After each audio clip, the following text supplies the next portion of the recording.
The role that the NEA and our South Dakota Arts Council play on the ecosystem of the arts in South Dakota, that partnership is vital. Our arts ecosystem, the access to the arts for South Dakotans would not be the same without the funding through the National Endowment and the state of South Dakota.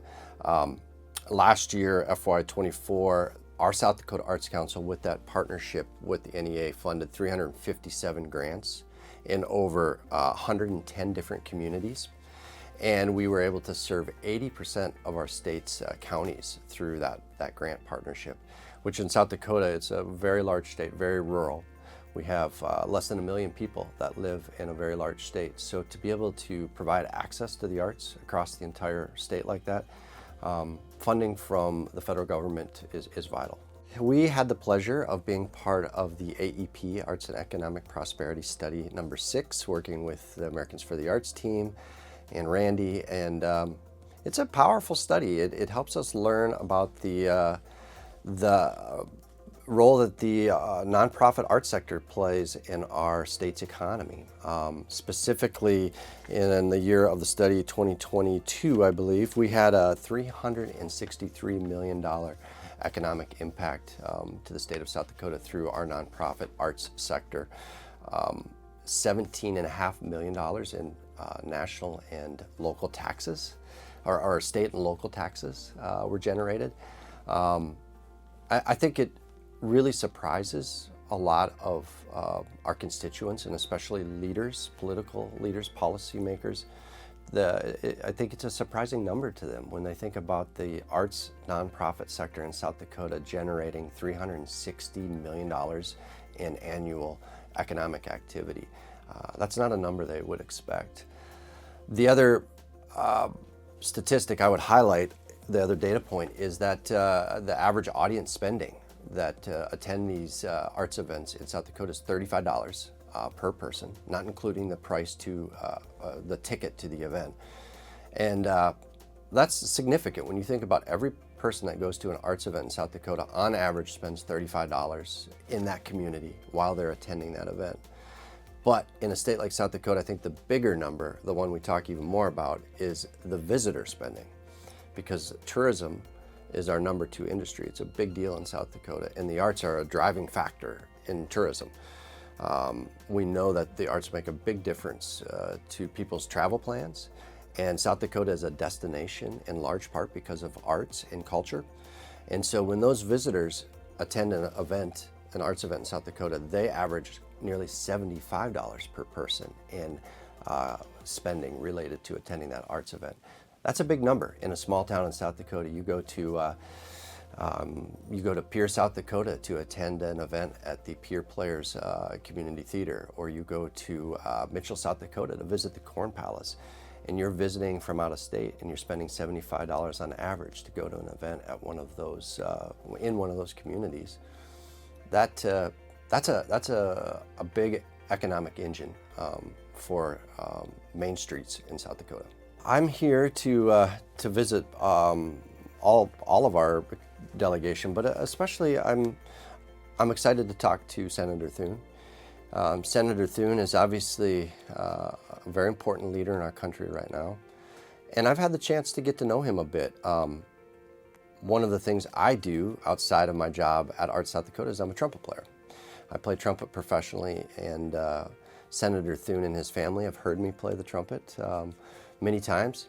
And he is one of those folks that has always come up to me after hearing me play and thanked me and congratulated me and told me how much he enjoyed listening to my performance.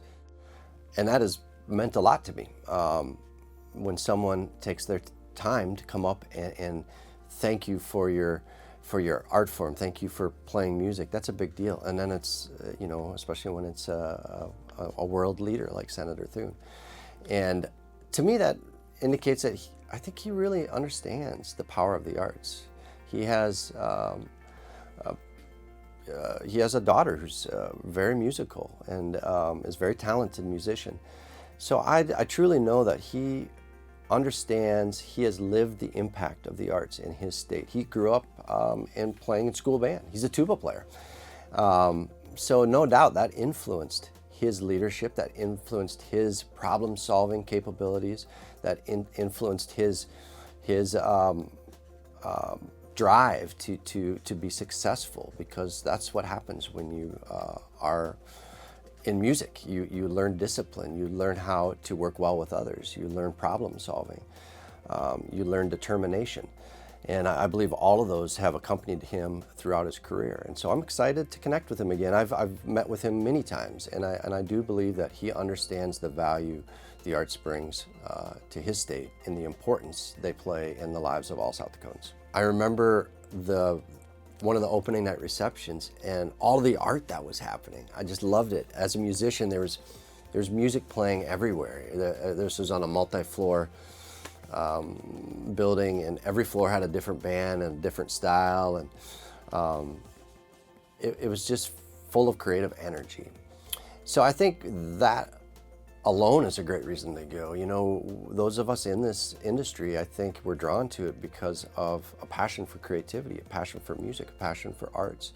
So to go to AFTCON and experience that again, and be amongst people that feel that same thing, that are driven by the same passions as I am, I think that's very important if you want to sustain your career.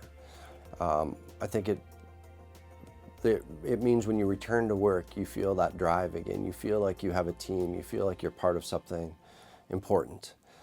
And of course, beyond that, you learn a lot. You learn a lot from your peers. You get a lot of practical advice. It gives you a lot to think about. Even just the past AFTCONs, the books that have been for sale that I've been able to pick up, you know, and continue studying, continue being inspired throughout my career as I return home to South Dakota. That's the importance, I think, of attending a professional conference like that. And I also believe it has brought back a lot of attending AFTCON has helped me develop new skills as a leader, and also to think critically and creatively about what our organization does in South Dakota, and be inspired by what other people are doing around, you know, around their communities and around their states, and hopefully bring some of those ideas back to South Dakota.